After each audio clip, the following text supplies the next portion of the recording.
예, 안녕하십니까. 이선의 책 읽는 자유인 채널을 운영하고 있는 이선입니다. 오늘은 6월 1일 2025년 6월 1일 일요일 오전 11시 37분입니다. 저는 오늘 아침에 일어나서 명상을 좀 하고 그다음에 씻고 머리도 싹 밀고 수염도 싹 깎고 새로운 마음으로 6월달을 맞이하기 위해서 좀 준비를 해봤습니다. 그리고 과학 뭐랄까 토크쇼라고 해야 될까? 뭐 그런 걸 좀 한편 보고요. AI의 특이점이라는 내용이었는데 그 AI의 특이점이 언제 올까 이거 했는데 일단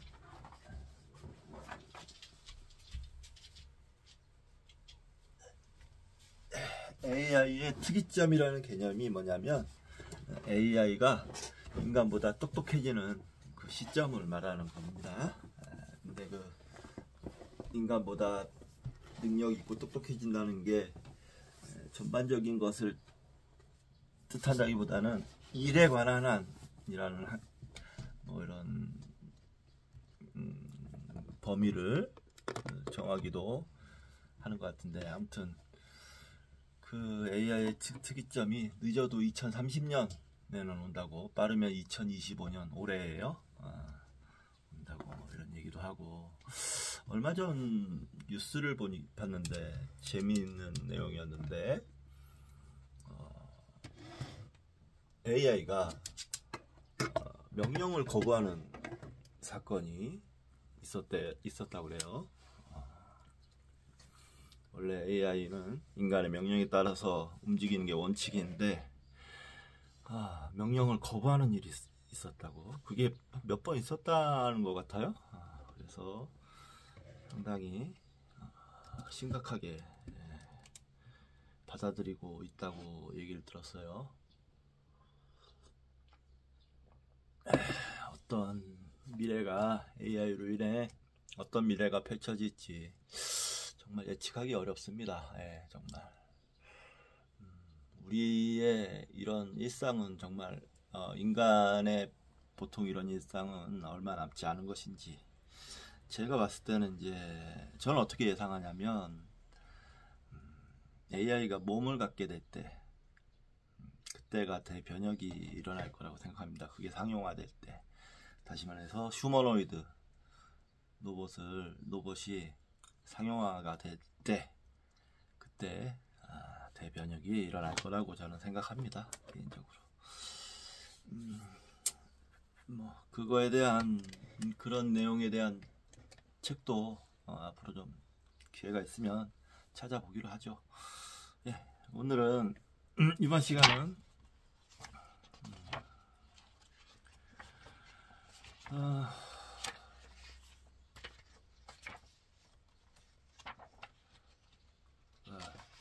12장 297쪽 12장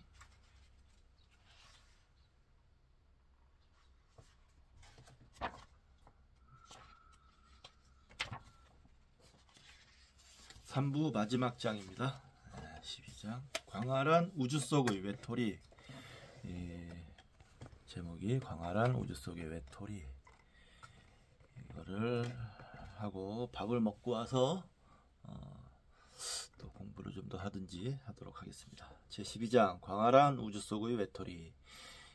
전문입니다. 인간이 갖고 있는 능력과 조금이라도 비슷한 능력을 가진 생물은 없다. 기능과 기술 중 어느 한 가지 능력을 약간이라도 습득한 동물도 인간이 지닌 다른 능력은 갖고 있지 않다. 인간은 자기 능력과 기술로 인해 스스로에게 덫을 놓아 파멸의 길로 이를지도 모른다. 이 AI가 생각나죠? 인공지능이. 인공지능이 과연 인간을 파멸로 몰아넣을 것인지, 아니면 인간을 파멸보다는 초월로 인도할 것인지. 자, ET는 어디에? 만약 도시를 떠나서 전원 생활을 할 기회가 있다면 맑게 갠 밤에 하늘을 올려다보며 얼마나 많은 별이 떠 있는지 살펴보라. 쌍안경을 꺼내 은하수를 들여다보면 육안으로 보이지 않는 별이 그렇게 많은 것에 놀랄 것이다. 그런 다음 정밀한 망원경으로 촬영한 안드로메다 성운 사진을 보면 쌍안경으로 볼 때보다 별이 훨씬 많다는 사실을 알 수 있을 것이다. 이 천문학적인 숫자를 염두에 두고 다음과 같은 질문을 해보자. 우주 속에서 인간은 특수한 존재일까? 인간과 같은, 그러나 인간보다 앞선 지적 존재들의 문명은 도대체 우주에 얼마나 있을까?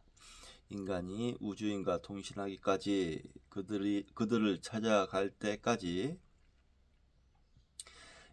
그들이 인간을 찾아올 때까지 얼마만큼의 시간이 걸릴까? 지구상에서 인간은 확실히 특수한 존재다. 인간 말고 인간이 갖고 있는 것과 같은 복잡한 언어, 예술, 농업 등과 유사한 문화를 소유한 종은 없다. 약물을 남용하는 종도 없다. 그러나 앞의 제8, 9, 10, 11장에서 보았듯이 인간이 가진 독특하고 다양한 성질의 대부분은 동물들에게도 있다. 유사한 예로 사람의 지능은 침팬지의 지능으로부터 직접 진화해 왔으며, 침팬지의 지능은 인간보다 훨씬 떨어지지만 동물의 평균 지능을 기준하면 상당히 우수하다. 어딘가 다른 행성에 살고 있는 종이 있어서 동물에게 볼 수 있는 그런 다양한 성구적 성질들을 발달시켜 인간들의 언어, 예술, 지능에 필적할 만한 종을 만들어내지는 않았을까? 애석하게도 인간의 특수 능력은 수강년 떨어진 곳까지 감지할 수 없어 그런 의문은 풀 수가 없다.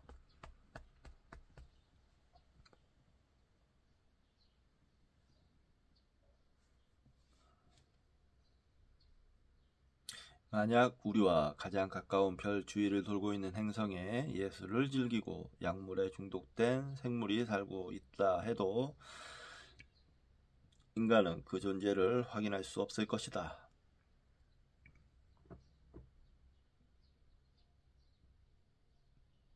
태양계에서 가장 가까운 별이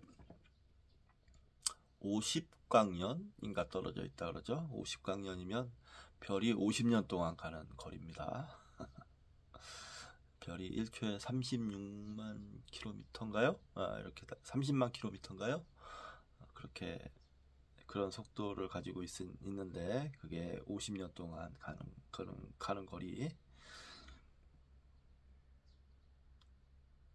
그러나 다행히도 지구에서 다른 외계에 사는 지적 생물이 있다는 것을 감지할 두 징조가 있다. 바로 우주 탐사 장치와 무선 통신 전파다. 우리들이 그 두 가지를 우주에 띄울 수 있게 되었으므로 분명히 다른 지적 생물도 이와 같은 기술을 습득하고 있을 것이다. 그렇다면 비행 접시는 어디에 있을까? 이것은 가슴이 좀 꽉 막힌 기분이 드네요. 자, 이것은 과거의 최대 수수께끼 중의 하나다. 별이 수십억 개나 존재하고 인간이 현재의 인류로 발달해온 능력을 생각해보면 한두 개의 비행 접시나 적어도 무선 통신 전파 정도는 발견했을 법하다. 별이 수십억 개 존재한다는 것에는 의문의 여지가 없다.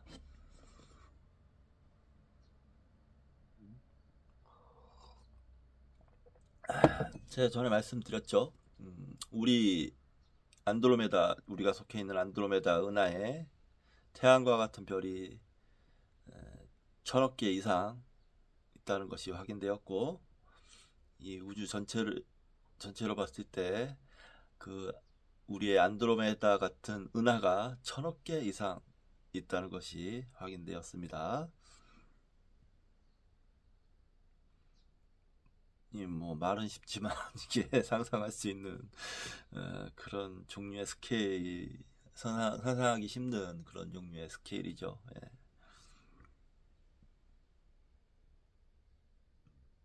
그렇다면 비행 접시가 발견되지 않은 것은 인간에게 무슨 문제가 있기 때문은 아닐까? 인간은 지구에서 뿐만 아니라 인간의 발이 미치는 범위의 우주에서도 특수한 존재일까? 이 장에서는 지구상에 살고 있는 다른 특수한 생물을 주의 깊게 관찰함으로써 인간 자체의 특수성에 관해 새로운 지식을 말해보고자 한다.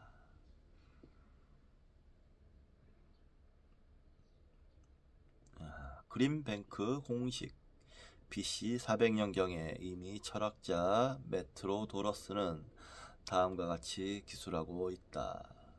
무한한 우주 속에서 지구에만 인간이 산다고 생각하는 것은 들판의 밭 전체에 좁쌀씨를 뿌려놓고 단지 하나의 나달만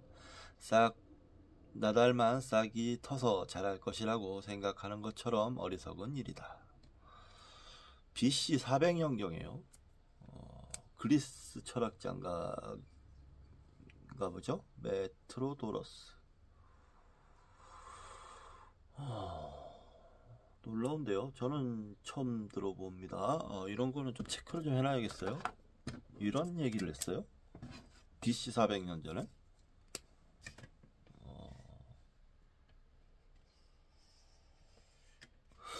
이 사람은 무슨 근거로 이렇게 대담한 말을 했을까요? 놀랍습니다.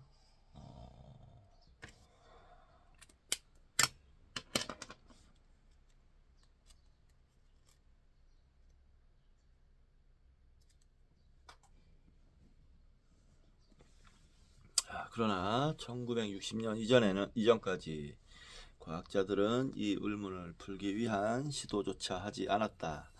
이웃한 두 개의 별에서 무선 통신 전파를 정취하려던 1960년의 계획은 실패했다. 1974년에 천문학자들은 RS-15 초대형 전파 만환경으로 헤라클레인좌인 M13 성운을 향해 강력한 전파를 보냄으로써 별과의 무선 통신을 시도했다. 그 전파는 헤라클레스 좌의 주민들에게 지구인은 어떤 모습을 하고 있고 몇 명이나 되며 태양계에서 지구가 어디쯤에 있는가를 전달하는 것이었다. 그로부터 2년 뒤 외계 생명체에 대한 연구는 화성의 바이킹호 가로 열고 미국의 무인 화성 탐사 우주선 가로 닫고 바이킹호를 쏘아 올리는 계기가 되었다. 바이킹호에 드는 경비는 수십억 달러에 이르러 미국 국립과학연구소가 지구상의 생명체 연구에 쏟는 모든 비용을 삭감시켰다. 최근에 미국 정부는 태양계 외에 존재할지 모르는 지적 존재가 보내온 신호를 탐지하기 위해 또다시 수억 달러를 투입하기로 결정했다. 인간이 만든 몇 개의 우주선은 우연히 만나게 될지도 모르는 우주인에게 우리의 문명을 소개하는 음성 테이프와 사진 등의 기록을 싣고 태양계 밖으로 쏘아 올려졌다. 아마추어뿐만 아니라 생물학자까지도 지구 밖에 있는 생명의 탐지를 지금까지 연구해온 과학 발견의 최대 성과라고 생각하고 있다. 인간 이외에도 이 우주에 복잡한 사회와 언어를 갖고 고도의 문명과 전통을 유지하며 인간과 통신할 수 있는 지적 생물이 존재한다는 사실을 알았다면 인간이 스스로를 보는 시각이 어떻게 달라질지 상상해보라. 내세와 논리적인 신의 존재를 믿고 있는 사람들의 대부분은 사후세계는 인간에게만 있는 것으로 딱정벌레에게는 없다고 생각한다. 창조론자는 인간이 신에 의해 특별히 창조되었다고 믿는다. 그러나 어딘가 다른 행성에 우리들보다 지적 논리적으로 우수하고 인간과 대화할 수 있는 생물이 있는데 그 생물은 다리가 7개 있고 무선 통신수신기와 발신기를 눈과 입 주위에 붙이고 있다면 어떻게 될까? 이들 생물도 우리들과 같은 사후 생활이 있고 그들도 신에 의해 창조되었다고 믿을 수 있을까? 그러게요. 외계인도 신을 믿을까요? 많은 과학자들은 우주 어딘가에 지적 생물이 살고 있을 확률을 계산하려고 시도했다. 그러한 계산은 우주 생물학이라는 새로운 과학 분야를 형성하게 되었는데 그 학문은 존재 자체가 확인되지 않는 대상을 연구 대상으로 삼는다. 그러면 우주 생물학자가 믿는 존재의 숫자를 계산하는 법을 검토해보자. 우주생물학자는 우주에 존재하는 고도의 기술 문명이 얼마나 되는가를 세는 데 있어 몇 개의 추정 숫자를 곱해가는 그린뱅크 가로 열고 녹색의 뚝방 가로 닫고 라는 공식을 사용한다. 그중 몇몇은 매우 신뢰성 있는 수치다. 우주에는 10억 개의 은하계가 있고 각각의 은하계에는 10억 개의 항성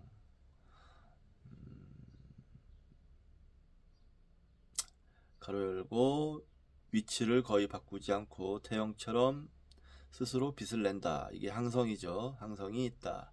대부분의 항성은 약 1억 개에서 2억 개의 행성.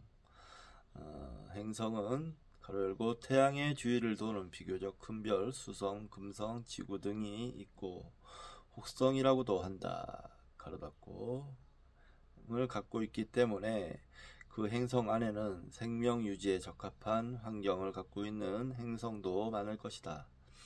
생물학자들은 생명 유지에 적합한 환경에는 반드시 생명이 진화해 간다고 생각한다. 이들 확률과 숫자를 모두 곱하면 수십억 개나 되는 행성이 생명을 갖고 있는 셈이 된다. 그렇다면 생명을 갖고 있는 이들 행성 중 무선 통신이 가능할 정도로 고도의 기술 문명을 갖춘 지적 생물은 얼마만큼 존재한다고 보아야 할 것인가? 고도의 기술 문명을 이렇게 정의하는 것은 하늘을 나는 비행 접시를 갖고 있다는 정의보다는 조건을 완화한 것이다. 이는 인간의 문명 진보를 기준으로 하면 별 사이의 통신이 별 사이의 비행 물체보다 먼저 출현할 것이기 때문이다. 이러한 고도의 문명이 존재할 확률이 매우 높은 근거가 두 가지가 있다. 첫 번째로 생명 탄생의 확실함을 알고 있는 유일한 별, 즉 지구에서 고도의 기술 문명이 진화했다는 점이다. 인간은 이미 별 사이에 비행 물체를 쏘아 올렸다. 인간은 생명을 얼렸다 녹였다 하는 기술과 DNA에서 생명을 만들어내는 기술을 개발했는데 그 기술은 오랜 기간에 걸쳐 우주 여행에서 생명을 보존하는데 필수적인 조건이다. 최근 수십 년 사이에 일어난 진보는 정말로 눈부신 것이었다. 무인 탐사 우주선은 벌써 태양계 밖으로 날아갔고 남은 수세기 내에는 틀림없이 유인 탐사 우주선도 쏘아 올릴 수 있을 것이다.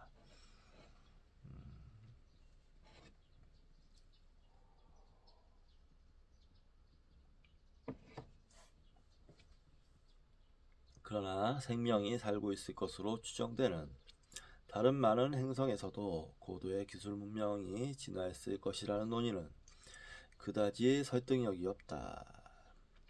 통계 언어를 사용한 것은 너무나 적은 샘플과 가로 열고 단 한 가지 샘플만으로 어떻게 일반화할 수 있겠는가 가로 닫고 매우 편협한 샘플이라는 가로 열고 우리들은 이 유일한 예를 마치 고도의 기술 문명을 발달시킨 요인으로 생각했다. 가로 닫고 명백한 실수로 인하여 손해를 입었다. 두 번째의 약간 설득력 있는 설명은 지구상의 생명체는 생물학자가 수렴 진화 가로 열고 상근 진화라고 하며 계통이 다른 생물이 외견상 서로 닮아가는 현상을 말함. 가로 닫고 라고 부르는 특징을 갖고 있다는 점이다. 즉 생태계적 지위나 생물학적 적응력을 검토해 보니 여러 종류의 생명은 각각 독립적으로 그 생태학적 지위를 이용하기 위해 진화하거나 생략적 적응을 할 수 있게 되는 대로 표면적으로는 동일한 생물로 수렴된다는 것이다. 그것을 가장 잘 나타내고 있는 것이 새, 박쥐, 익수룡, 곤충 등으로 하늘을 날 수 있도록 독립적으로 진화했다. 이 밖에도 눈의 독자적인 진화라든가 전기로 사냥감을 죽이는 방법의 진화 같은 것은 극단적인 예라고 할 수 있다. 과거 약 20년 동안 생화학자들은 비슷한 단백질 절단 효소가 진화를 되풀이하는 분자 단계에서 수렴 진화의 예를 많이 발견했다. 수렴 진화는 체형 구조나 생리적인 구조, 생화학, 행동 등 어디에서나 발견할 수 있으므로 몇 가지 점에서 서로 비슷한 두 종류의 생물이 있다면 먼저 이러한 질문을 해보아야 한다. 양자의 유사성은 동일 선조로부터 파생되었기 때문인가? 아니면 수렴에 의해서인가? 수렴 진화가 여러 곳에서 발견되는 것은 놀랄 일이 아니다. 수백만 종의 생물을 수백만 년에 걸쳐 비슷하게 도태시키다 보면 같은 해결법이 여러 번 생기는 것은 당연할 것이다. 지구상의 생물 사이에서 수렴 진화가 여러 번 일어난 것은 확실하므로 마찬가지로 지구의 생명과 다른 행성에 있는 생명 사이에도 수렴이 일어났다고 볼 수 있다. 따라서 지금까지 비록 무선 통신이 지구상에서 단 한 번만 진화했다 해도 수렴 진화를 생각하면 어딘가 다른 행성에서도 이것과 같은 것이 진화했다고 생각해도 좋을 것이다. 브리테니커 백과사전이 적고 있듯이 다른 행성에서 생명이 나타나서 고도의 지능을 갖춘 생물로 진화하지 않았다고는 생각하기 힘들다고 볼 수도 있을 것이다. 그러나 이 결론은 앞서 언급한 수수께끼로 돌아가는 결과가 된다. 만일 대부분의 항성이 행성계를 갖고 그들 행성계 중의 적어도 하나의 별에서 생명이 탄생하기에 적합한 조건을 갖고 있다면, 또 그런 환경에서 생명이 진화해 간다면, 그리하여 그중 1%의 행성에 고도의 기술 문명을 발달시킨 생명체가 있다면 우리들 은하계만도 100만 개의 행성이 고도의 문명을 갖고 있는 셈이 된다.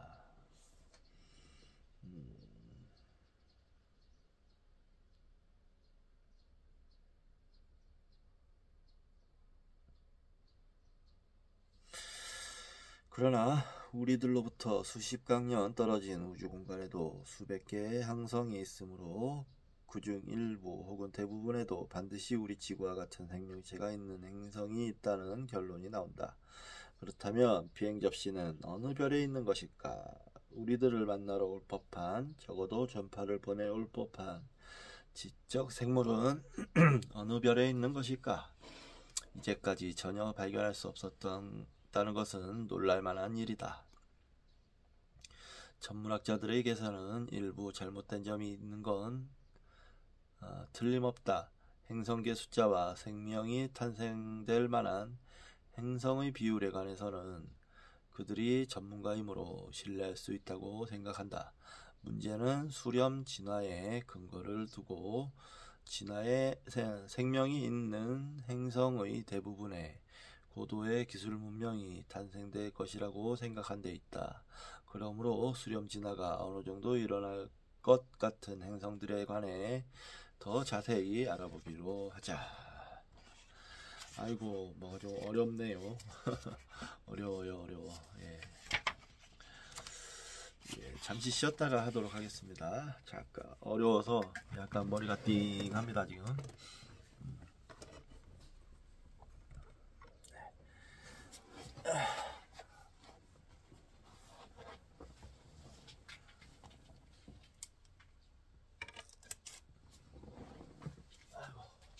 배고프지? 정기현아. 나도 배가 고프네.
자, 수렴진화라고 아까 한 단어를 알려드렸는데요. 이게 좀 중요하네요.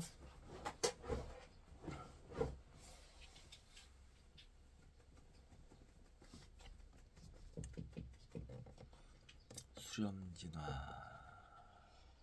상근진화라고도 하며 계통이 다른 생물이 외견상 서로 닮아가는 현상을 말함.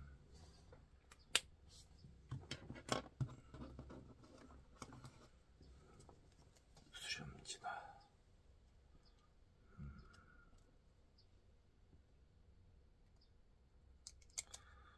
그러면서 날아다니는 종류의 생물들을 들었죠. 예로서 새, 박쥐, 익수룡, 익룡 말하는 거죠. 곤충 이런 거. 자, 딱따구리의 기적, 수렴진화의 가능성. 딱따구리가 좋은 예라고 생각되는 이유는 나무를 쪼는 것은 비행 접시를 만들거나 무선 통신을 하는 것보다 딱따구리로서는 훨씬 많은 식량을 획득할 수 있기 때문이다. 딱따구리 둥지는 살아있는 나무에 구멍을 내고 톱밥을 파내 만들어진다. 그렇게 함으로써 수액, 나무 껍질 아래 살고 있는 곤충, 나무에 구멍을 뚫고 살고 있는 곤충 등을 잡아먹을 수 있어 1년 내내 먹이 걱정은 하지 않아도 된다. 또한 나무에 구멍을 뚫으면 비나 포식자, 온도 변화 등으로부터도 보호되는 훌륭한 둥지가 만들어진다. 딱따구리 이외의 새도 썩은 나무에 구멍을 뚫는 정도의 아주 간단한 작업이라면 할 수 있으나 썩은 나무보다 살아있는 나무가 훨씬 많다. 딱따구리 이외의 새도 썩은 나무에 구멍을 뚫는 정도의 아주 간단한 작업이라면 할 수 있으나 썩은 나무보다 살아있는 나무가 훨씬 많다. 무선 통신이 수렴진화에서 출현했다고 생각한다면 딱따구리 둥지를 이용하고 있는 많은 생물 사이에도 당연히 수렴진화가 일어나야만 한다. 딱따구리의 종류는 많다. 약 200종 정도가 있으며 그 대부분은 흔히 볼 수 있다. 크기도 상모솔새, 가로 열고 딱새과의 작은 새로 부리에 긴 털이 많아 콧구멍을 덮고 있음. 상모솔새만한 것에서 까마귀만한 것까지 다양하다. 날아서는 갈 수 없을 정도로 너무 멀리 떨어져 있는 대양 안의 섬들을 제외한 거의 전 세계에 분포하고 있다. 딱따구리로 진화하는 것은 얼마만큼 어려운 일일까? 다음의 두 가지 점을 생각하면 그다지 어렵지 않다고 말할 수 있을 것이다. 딱따구리는 알을 낳는 포유류처럼 친족관계가 없는 특별히 오래된 계통은 아니다. 조류학자들은 딱따구리와 가까운 종은 꿀잡이새, 큰 부리새, 오색조 등으로 나무를 쪼는 것 외에는 매우 비슷하다고 한다. 딱따구리는 나무를 쪼기 위해 자연에 적응했는데 그중 어느 하나도 무선 통신을 할 만큼 특별한 것은 없고 대부분 다른 새가 이미 획득한 적응의 연장선상에서 이해할 수 있다. 그 적응은 다음의 4가지 종류로 나뉜다. 가장 확실한 첫 번째의 적응은 살아있는 나무에 구멍을 뚫을 수 있는 것이다. 그 중에는 꿀처럼 생긴 불이 톱밥이 코에 들어가지 않도록 날개로 막힌 콧구멍, 두꺼운 두개골, 머리와 목의 강한 근육질, 그리고 쪼는 소리의 충격을 완화시키기 위한 부리 안쪽과 두개골 앞부분 사이에 있는 관절 구조다. 나무에 구멍을 뚫기 위한 이러한 특징을 다른 새가 갖고 있는 특징들과 비교 분석하는 것은 인간이 갖고 있는 무선 통신을 침팬지들이 갖고 있는 어떤 원시적인 무선 통신과 비교 분석하는 것보다 쉽다. 앵무새 등 다른 많은 새는 썩은 나무에 구멍을 뚫거나 쫀다. 딱따구리과 중에도 개미잡이와 같이 전혀 구멍을 뚫을 수 없는 종류에서 대부분의 딱따구리류와 같이 부드러운 나무에만 구멍을 뚫는 종류, 셉서커 딱따구리처럼 딱딱한 나무에 구멍을 뚫는 종류까지 나무에 구멍을 뚫는 능력에는 정도의 차이가 있다. 또 다른 적응은 수직적으로 줄기에 서기 위한 것으로 버팀목으로서 나무 껍질을 누르기 위한 딱딱한 꼬리와 꼬리를 움직이기 위한 강한 근육, 짧은 다리, 길고 굽은 발목 등이다. 그러나 적응은 나무를 쪼기 위한 적응보다 더 간단히 진화되었다. 딱따구리과 중에도 개미잡이와 피규어릿 딱따구리는 버팀목이 되는 딱딱한 꼬리가 없다. 그런데 나무 발바리와 뉴기니 주변에 서식하는 가장 작은 앵무새 같은 딱따구리 이외의 새의 종류에서 오히려 나무 껍질에 기댈 수 있는 딱딱한 꼬리를 발달시킨 경우를 볼 수 있다. 세 번째 적응은 아주 길게 늘어뜨릴 수 있는 혀로 몇몇 딱따구리는 인간의 혀와 동일한 길이의 혀를 갖고 있다. 나무에 살고 있는 곤충이 판 통로를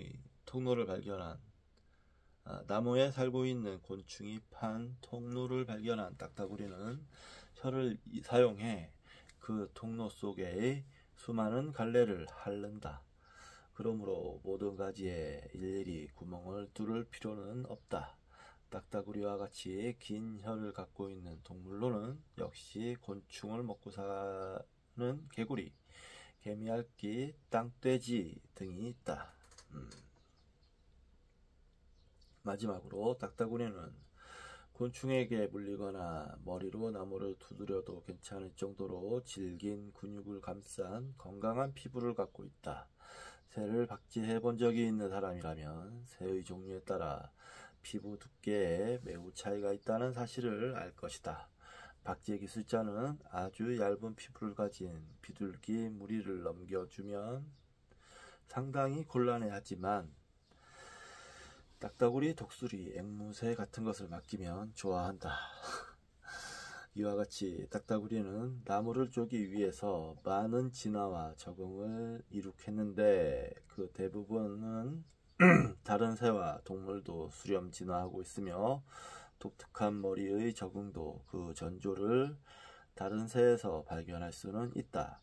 그렇다면 나무를 쫄 수 있는 모든 적응이 그대로 전부가 몇 번이나 되풀이되어 지련해 현재 많은 종류의 대형 동물이 살아있는 나무에 구멍을 뚫고 먹이를 찾거나 둥지를 만들거나 하면서 살고 있다고 생각할지도 모른다. 그러나 현재 딱따구리류는 다른 어떤 새들보다도 서로 생물학적으로 가까운 성질을 지니고 있으며 이는 나무를 쪼는 행동은 단 한 번밖에 진화하지 않았음을 보여주고 있다. 오스트레일리아, 뉴기니, 뉴질랜드와 같이 딱따구리가 발견되지 않는 대륙에서도 딱따구리처럼 진화한 종은 없었다. 이들 지역에서는 썩은 나무줄기나 외피를 쪼는 종은 있으나 살아있는 나무를 쪼는 종은 없었다. 만약 그때 미국이나 유럽에서 오직 한 번에 그쳤던 그 딱따구리의 진화가 없었다면 지구의 그 어느 곳에서도 큰 나무에 생긴 멋진 니치, 이 니치라는 건 서양 건축에서 벽면의 일부를 반달 모양으로 오목하게 파서 공간을 만들어 꽃이나 장식물을 한 장치, 니치는 볼 수 없었을 것이다.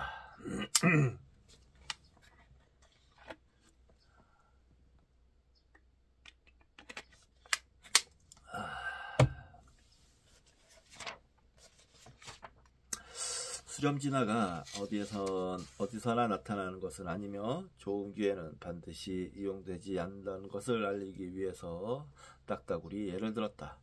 이것을 밝히기 위해서는 좀 더 명백한 다른 예를 들 수 있다. 동물 대부분은 섬유소로 구성된 식물을 먹지만 고든 동물은 아직 섬유소를 소화하도록 진화되지 않았다. 섬유소를 소화하는 초식동물, 가로 열고 소처럼 초식동물은 소장 속에 살고 있는 미생물에 의해 섬유소가 소화된다. 앞장에서 살펴보았듯이 스스로 식량을 재배하면 동물은 확실히 지금보다 사장이 나아질 것처럼 보이는데도 1만 년 전 인간이 농업을 발명하기 이전에 그런 속임수에 넘어간 종은 버섯을 재배하고 진딧물을 소처럼 가축으로 기른 가위개미와 몇몇 곤충에 불과하다. 그러므로 나무를 쪼거나 섬유소를 소화시키거나 스스로 식량을 재배하거나 하는 확실히 유리한 적응을 진화시키는 것은 실제로는 매우 어려웠다. 라디오는 식량보다 덜 중요하므로 그것이 진화될 가능성은 매우 낮다. 우리가 라디오를 만들 수 있었던 것은 다른 행성에서는 그다지 없는 행운이 아니었을까? 지구에서 라디오가 진화했다는 논의의 필연성에 관하여 생물학자가 무엇을 시사해 주는지 생각해 보자. 라디오를 만드는 것이 나무를 쪼는 것과 동일하다면 라디오를 완제품으로 만든 생물은 한 종류밖에 없다고 해도 라디오의 요소 몇 가지를 진화시켰거나 불완전하게 진화시킨 생물은 또 있을 것이다. 예를 들어 칠면조는 발신기는 있지만 수신기는 없고 캥거루는 수신기는 있지만 발신기가 없다. 화석의 기록에 의해 현재는 멸종한 수십 종의 생물이 과거 5억 년 동안 여러 가지 금속을 사용해 실험하고 점점 복잡한 전기 회로를 완성하여 트라이아스기, 그리고 지지시대의 중생대 초기, 그러고 에는 전기 토스터가 올리고 새에는 전파로 움직이는 쥐덫이, 마지막으로 현생에 이르러 라디오가 출현했음을 보여줄 수 있었을지도 모른다. 화석에는 트라이아스기에 5와트의 발전기밖에 나타나지 않지만 최후의 공룡뼈에는 200와트의 발전기가 출현했고 검치호, 가로 열고 표범같이 생기고 송곳니가 긴 원시 포유류, 가로 닫고는 500와트를 사용했으며 인류에 이르러 비로소 새로운 대폭적인 출력이 만들어져 드디어 우주를 향해 전파를 쏘는데 성공했다고 할 수 있을지도 모른다. 그러나 그런 일은 일어나지 않았다.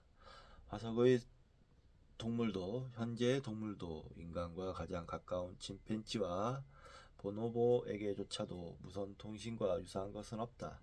따라서 인류 계통에서만 발생했다고 해도 과언이 아니다. 오스트랄로피테쿠스나 초기 호모사피엔스도 무선 통신을 갖고 있지 않았다. 약 150년 전 현대 호모사피엔스에게는 라디오 또는 무선 통신이라는 기본 개념조차 없었다. 최초 실험은 1888년이 될 때까지 없었으며 마르코니가 겨우 1마일 거리를 통신할 수 있는 발신기를 완성한 후 아직 100년도 안 됐다. 그리고 1974년 아레시보에서 실시한 최초 실험이 있기 전까지 아직 다른 별을 향해 신호를 보내지 않았다. 이 장의 첫머리는 하나의 행성에 라디오 또는 무선통신이 존재한다는 것은 다른 별에도 그런 것이 있을 수 있는 확률이 높다는 것을 말했다. 그러나 실제로 지구 역사에 관한 조사를 해보면 정반대의 결론이 나온다. 라디오가 진화할 가능성은 지구상에서도 거의 불가능하다. 지구상에 존재하는 수십억의 생물 중에서 단지 한 종류만이 라디오를 만들었다. 그리고 그 생물조차도 700만 년 역사 중 7만 분의 6,999까지는 라디오를 만들 수가 없었다. 아마도 1800년 이전에 우주에서 온 방문자라면 지구에 라디오가 생길 가능성은 거의 없다고 보고했을 것이다. 독자는 혹시 내가 라디오 그 자체의 출연에만 치중한 나머지 라디오가 등장하는 데 필요한 두 가지 능력, 즉 지능과 그 복잡한 기계장치를 만들 수 있는 손재주를 생각해야 한다고 생각할지도 모른다. 그러나 지구상에는 그런 능력과 손재주를 지닌 종은 인간 말고는 없다. 인간이 최근에 겪은 진화적 경험을 토대로 우리는 인간의 지능과 기술이 세계를 제패하는 가장 좋은 방법이며 그것은 필연적으로 진화될 것이라고 생각한다. 앞에서 인용한 브리테니커 백과사전의 문장을 다시 한번 살펴보자. 다른 행성에서 생명이 출현하여 고도의 지능으로 진화하지 않았다고는 생각하기 힘들다. 지구 역사는 이와는 정반대 사실을 시사해주고 있다. 실제로 지구상에 존재하는 생물 중에서 그 지능이나 손재주 중 어느 한쪽이라도 습득하고 있는 종은 거의 없다. 어쨌든 인간이 갖고 있는 능력과 조금이라도 비슷한 것을 가진 생물은 없다. 지능과 기술 중 어느 한 능력을 약간이라도 습득한 동물은 다른 능력이 없다. 가로 열고 돌고래는 머리가 좋고 거미는 재주가 좋다. 가로 닫고 그리고 인간 외에 두 가지 능력을 조금씩이나마 획득한 다른 종 침팬지와 가로 열고 침팬지와 보노보 가로 닫고 들 모두 별로 성공하지 못했다. 지구에서 번영한 생물은 둔하고 재주 없는 쥐나 닥정벌레며 그러한 번영을 구축한 것은 다른 방법을 통해서다. 행운이 있는 인류. 네, 제가 어저께 어떤 강의에서 들었는데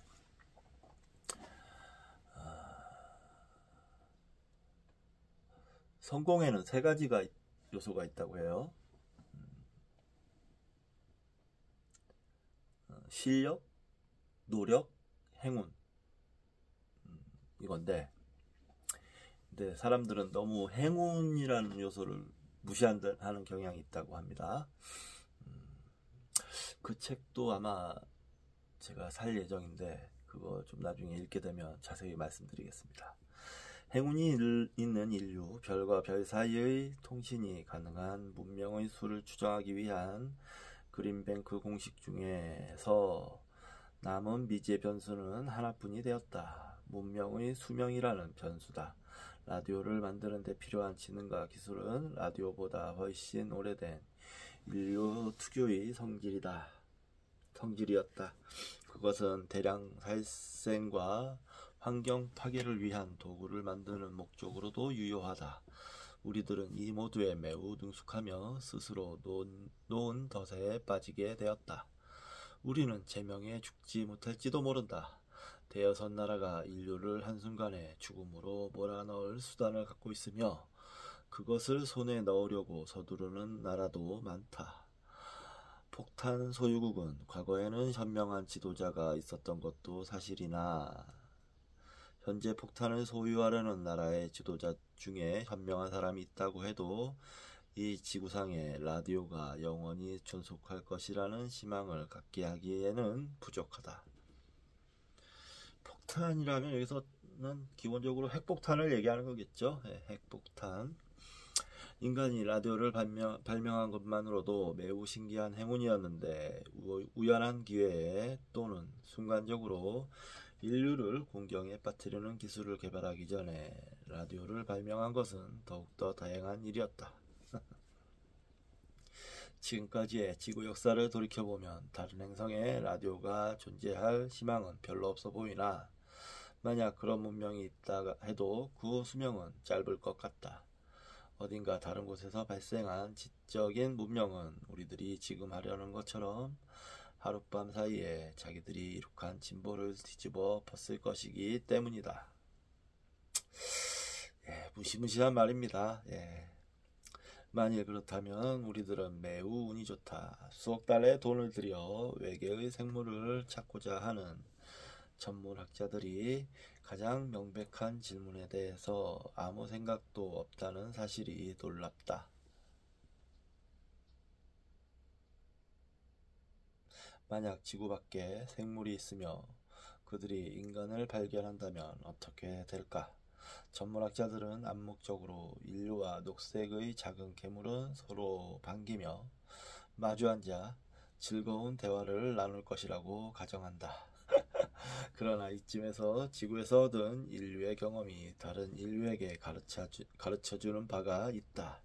우리는 이미 지적이긴 하나 기술적으로 뒤떨어진 생물을 2종 발견했다. 침팬지와 보노보이다. 과연 인간은 그들과 마주 앉아 대화하려고 했던가? 물론 아니다. 그 대신 인간은 그들을 총으로 쏘아 죽이고 해부하며 손을 잘라내 장식품으로 만들고 우리 안에 가두어 구경거리로 만들었으며 에이즈 바이러스를 주사하여 의학 실험에 사용하고 그들의 생식지를 파괴하거나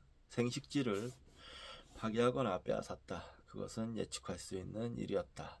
기술적으로 뒤떨어진 다른 인간을 만난 탐험가들은 그들을 총으로 쏘아 죽였고 자기들이 옮긴 새로운 질병으로 그들을 대량으로 죽게 했으며 그 생식지를 파괴하거나 빼앗았으니까. 어떤 고도의 우주 생물이라도 인간을 발견하면 인간이 다른 동물을 다룬 것처럼 그렇게 다룰 것이다.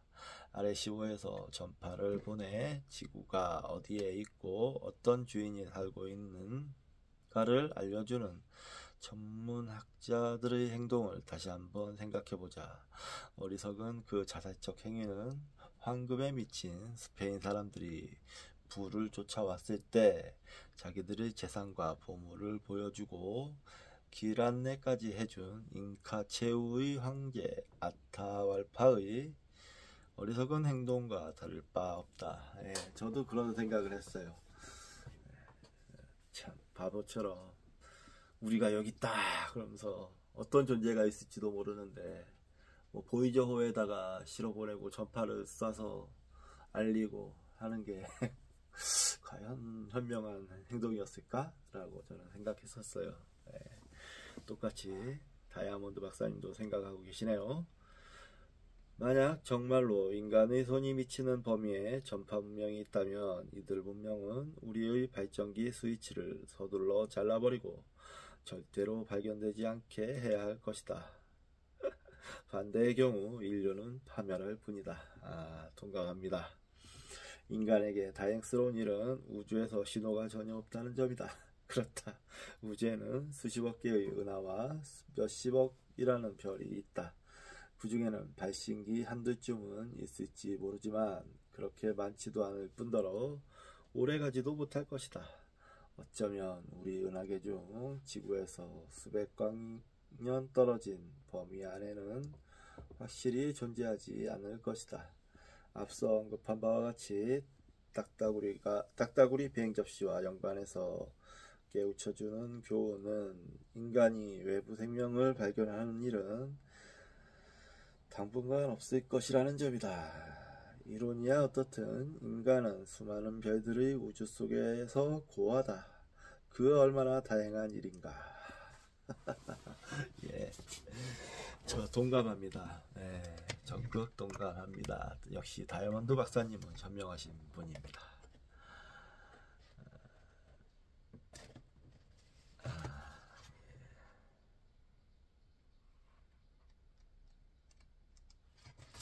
이로써 3부가 끝났고요.